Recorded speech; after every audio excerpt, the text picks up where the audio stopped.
In the town of Kirkby, on the edge of Liverpool, a one-bedroom flat went to auction this year, with a guide price of £9,000. Not 900,000, 9,000. That is less than the price of a second-hand car, for a home in one of the richest countries on earth. And Kirkby is not an outlier. Across Merseyside, in the shadow of a city famous for music and football and two grand cathedrals, there are streets where entire rows of Victorian terraces were bought by a council for £1 each, and other streets that were emptied by government order and then simply left to rot for over a decade. This is a story about what happens when the industries that built a region disappear, and the people are left holding the keys to houses nobody else wants. I have spent a lot of time reading council planning documents and land registry data, and Merseyside keeps pulling me back in, because the collapse here was not slow and quiet. It was sudden, engineered, and in some cases undone by the very governments that caused it. Before we get into the streets themselves, if you are enjoying this kind of deep dive into the places Britain forgot, consider subscribing and let me know in the comments which town or city you are watching from tonight. It genuinely changes how I plan these videos when I can see where in the world this stuff resonates. Now, let us start where the story of ultra-cheap Merseyside housing really begins, in a town that was never supposed to fail in the first place. Kirkby sits about 6 miles northeast of Liverpool city centre, in the borough of Knowsley, and for most of its history, it was barely a town at all.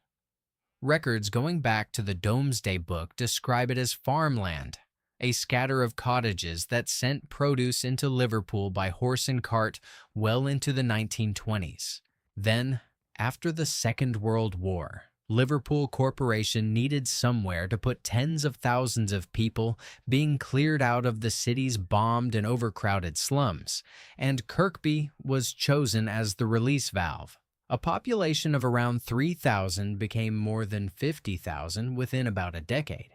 It was never formally declared a new town under the National New Towns Act, but it functioned exactly like one, built almost overnight around a Royal Ordnance munitions factory left over from the war, and a wave of light industry that followed it. For a while, it worked. Factories filled the industrial estate, families filled the new housing, and Kirkby had its own civic center opened by a serving prime minister in 1969. But the newest and most ambitious phase of housing, the Tower Hill estate, was where the cracks first showed. 7-story maisonette blocks built using a fast, cheap system called Camus construction were so structurally flawed that demolition was already being discussed within about a decade of them going up. The industrial estate that had justified the whole town began shedding jobs through the 1970s and 80s as manufacturing left the northwest of England. Then, in 1979, the town's Asda supermarket closed. It did not reopen. For 42 years, Kirkby, a town built to house tens of thousands of people, had no proper full-size supermarket at all. In 2019, it was voted the worst shopping destination in the country in a national survey. For a certain generation, Kirkby is best remembered as the inspiration behind a 1962 BBC police drama called Z Cars, a show that was blunt and unglamorous about life on estates just like this one. And the Pevsner Architectural Guide to Liverpool later described the town flatly as a byword for the failure of post-war overspill estates. Regeneration money has come and gone in waves since the 1990s. Tower blocks have been demolished and rebuilt more than once, and even a genuinely positive recent development, Liverpool Football Club relocating its entire training academy to Kirkby in 2020, has not been enough on its own to reverse decades of disinvestment in the town center. And yet today, you can still find flats going to auction here for the price of a family holiday. The catch is straightforward. Kirkby was built entirely around jobs that no longer exist. Its town center has struggled for investment for over 40 years, and buyers are pricing in decades of uncertainty about whether the next regeneration plan will actually arrive. A few miles south, in the Liverpool districts of Toxteth, Granby, and Kensington, the story takes a stranger turn, because here the council itself decided the cheapest way to save the housing stock was to give it away. These are dense grids of Victorian terraces built in the 1800s for dock workers and their families, streets with a strong sense of community that survived the 1981 Toxteth riots, one of the defining civil disturbances of that decade, sparked by tensions between the local community and the police. By the 2000s, decades of underinvestment had left hundreds of these houses boarded up and empty. In 2013, Liverpool City Council launched something called Homes for a Pound. 20 run-down terraces near Toxteth Park Cemetery were sold for £1 each, on the condition that buyers lived or worked in the city, committed to renovating the properties to a decent standard, and stayed put for at least 5 years. The response was overwhelming. Around 2,000 people expressed interest in the first tranche alone, and when the scheme expanded to include streets in Granby and Kensington, more than 2,700 applications came in for just a handful of houses. One buyer told the local paper that without the scheme, a similar 3-bedroom house nearby would have cost around £100,000, still needing significant work. The scheme was later expanded under the name Homes for a Pound Plus, with the council aiming to sell off up to 150 more empty properties on the same terms, a sign of just how much vacant, structurally sound housing stock the city was sitting on. The catch with these pound homes is that the renovation cost is real and substantial, often estimated at £40,000 or more. The council can reclaim the property if work is not finished within a set period, and buyers are effectively agreeing to build a community from scratch in an area that, by the council's own admission, needed regeneration precisely because private investment had walked away from it decades earlier. Cross the River Mersey by ferry or tunnel, and you reach Birkenhead on the Wirral Peninsula. And here, the collapse was not about housing policy at all. It was about ships. Birkenhead grew explosively in the 19th century around Camel Laird, a shipbuilder founded in the 1820s that went on to construct more than 1,300 vessels, including the first steel ship ever built, launched for the explorer David Livingstone in 1858. At its height, the yard is estimated to have employed more than 350,000 men across its history, and it turned Birkenhead into one of the busiest industrial ports in Britain, complete with the country's first street tramway and a park that inspired the design of Central Park in New York. But between 1950 and the 1970s, British shipbuilding lost its place as a world leader, undercut by more modern, more productive yards overseas. Camel Laird was nationalized in 1977, privatized again in the 1980s, and then collapsed into receivership in 2001, shutting the yard entirely. It has been resurrected more than once since then under new ownership, and it still builds ships today, including polar research vessels for the British Antarctic Survey. But the job losses have kept coming in waves, with hundreds of redundancies announced across the 2010s and into the 2020s, even as the company won headline government contracts. By around 2020, union figures put the yard's total workforce at somewhere close to 700 people, a small fraction of what the town was built to support. The average sold price for a property in Birkenhead now sits somewhere around 140 to 200,000 pounds, noticeably below the wider national average, and terrace streets built for a workforce that once numbered in the tens of thousands now sit alongside a shipyard employing a few hundred. The catch here is a familiar one on this channel. An entire town's economy was built around a single employer, and every contraction at that one site ripples through every street around it. North of the city in Bootle, the story is almost a mirror image, except here, it was not one factory, but an entire dockland.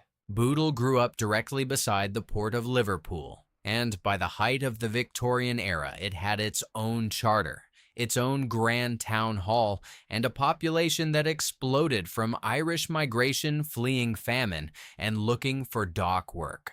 During the Second World War, Bootle's closeness to the docks made it one of the most heavily bombed places in the country outside London, with around 90% of its houses damaged in the Liverpool Blitz. It rebuilt in the 1950s and 60s, but the decline that followed was structural rather than accidental. Containerization, the shift to giant standardized shipping containers, moved by machine rather than by hand, meant that ports needed a fraction of the dock workers they once did. Liverpool's docks slid in international importance through the 1960s and 70s, and Bootle's economy, which had never really diversified beyond the port, went down with it. Unemployment here became some of the worst in the country. The town rebuilt its shopping center, the Bootle New Strand, in the late 1960s in an attempt to reassert itself. But the underlying economic base kept shrinking regardless, and Bootle's population fell from its Victorian peak to just over 51,000 people by the 2011 census. Average sold prices in Bootle today sit around 135 to 155,000 pounds. Again, well under the national average, with terraced houses regularly changing hands for closer to 125,000.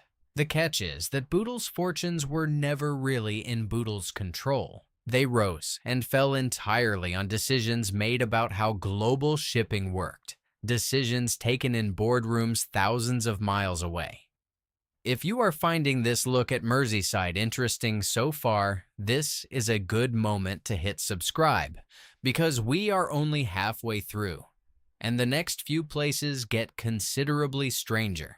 Before we cross back over to the coast, let's go inland to a town that was built on sand and fire rather than water. St. Helens, sitting between Liverpool and Manchester, was for most of the 20th century almost synonymous with a single company, Pilkington Glass, founded in the town in 1826. Alongside coal mining, glass manufacturing employed around 50,000 workers at its peak, more than half of the entire local workforce. Then, between 1978 and 1995, more than 20,000 of those jobs disappeared, most of them in the early 1980s as coal mining collapsed nationally and glass production automated and consolidated. By the year 2000, the core glass sector in St. Helens employed just over 2,000 people. Pilkington itself was bought by the Japanese company Nippon Sheet Glass in 2006, and further waves of job cuts followed through the 2010s, including 140 jobs lost when the historic Cowley Hill float glass line closed in 2013, after nearly 2 centuries of glass being made on that site. As recently as February 2024, production at another of the town's historic works, Watson Street, ceased entirely. Its operations moved to a newer site nearby. Pilkington now employs roughly 1,000 people in a town that once relied on the company for tens of thousands of jobs. And much of that industrial memory has been folded into a local museum called the World of Glass, opened in the year 2000 on part of the old works, which now tells the story of the very industry that used to employ half the town. And yet, in a strange twist that would surprise anyone judging this place purely on decline statistics, a recent national survey named St. Helens the most affordable town in the whole of the United Kingdom to retire to. The catch and the opportunity here sit right next to each other. Housing is genuinely cheap because the industrial base that once justified higher wages and higher demand has almost entirely gone. But the town has held onto decent transport links and services in a way some of the more isolated places on this list have not. Back in Liverpool itself, in the district of Everton, high on the hill overlooking the city centre and the river, the story is one of demolition on a scale that is hard to picture today. In the 1950s, city surveyors estimated that 88,000 homes in Liverpool were officially unfit for habitation, nearly half the entire housing stock of the city, and 33,000 of those unfit homes were concentrated in Everton, Abercrombie, and neighboring Toxteth. What followed was one of the largest slum clearance programs outside London, sweeping across 42 square miles of the city. Row after row of tightly packed Victorian terraces in Everton were bulldozed and replaced with high-rise blocks, the most notorious of which became known locally as the piggeries, built in the 1960s and demolished again within about 20 years, once they proved barely habitable. Families were shipped out to new towns like Kirkby, Skelmersdale, and Speke, and a folk song from the era, written by local residents, captured the bitterness of being told by, in their words, a fella from the corporation just out of planning school that they were being moved right out of Liverpool whether they liked it or not.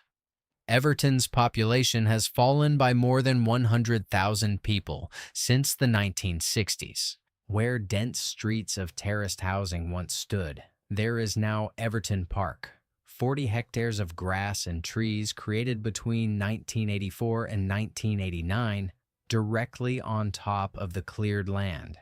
It is genuinely one of the strangest things to stand in the middle of that park and realize you are standing on top of what used to be one of the most densely populated urban districts in the whole of Europe. The same streets that gave the world Everton Football Club, founded in the district in the 1870s, before the club eventually moved its ground a short distance away. Across the water again, at the very tip of the Wirral Peninsula, sits a place that never had a factory or a dockyard to lose, because its entire economy was built on people having a nice day out. New Brighton was created from nothing in the 1830s by a retired Liverpool merchant named James Atherton, who bought land specifically to build a northern answer to Brighton in the south of England, complete with the country's longest promenade. By the end of the 19th century, it had a pier, opened in 1867, and in 1898, construction began on the new Brighton Tower, which at 567 feet became the tallest structure in the whole of Great Britain when it was completed. The resort drew visitors from Liverpool and beyond in their millions every season. But the tower was neglected during the First World War, when leisure spending collapsed nationally, and by 1921 it had been quietly dismantled and sold for scrap because nobody could afford the maintenance bill. The ballroom building at its base survived a while longer, hosting concerts by local Liverpool bands in the 1950s and 60s, including, before they were famous, a group called the Beatles. Then, in 1969, a fire destroyed the ballroom entirely. The ferries that used to cross the Mersey specifically for New Brighton day trips stopped running in 1971. The pier closed in 1977 and was later demolished. Cheap package holidays abroad finished the job through the 1970s and 80s, and New Brighton spent decades as a kind of case study in seaside decline, its faded amusement arcades and empty promenade photographed extensively by the documentary photographer Martin Parr throughout the 1980s. Images that became, for decades, the defining visual shorthand for English seaside decline. Parr died in December 2025, and nearly every obituary written about him mentioned New Brighton by name, which tells you how thoroughly this one small Wirral resort came to represent a much bigger national story. There has been real investment here more recently, including a £60 million leisure development that opened in 2011. And property here now sits at a strange crossroads between its bruised history and a genuine ongoing attempt at revival. The catch, for anyone drawn purely by the atmosphere and the sea views, is that a seaside economy needs footfall to survive, and footfall is precisely what decades of cheaper flights abroad took away. Which brings us to the strangest, and in many ways, the saddest story on this list, back in Liverpool, in the streets just beside Anfield Football Stadium, known simply as the Welsh streets because most of them are named after towns and valleys in Wales. Ringo Starr, drummer of the Beatles, was born on one of these streets, Madron Street, in 1940.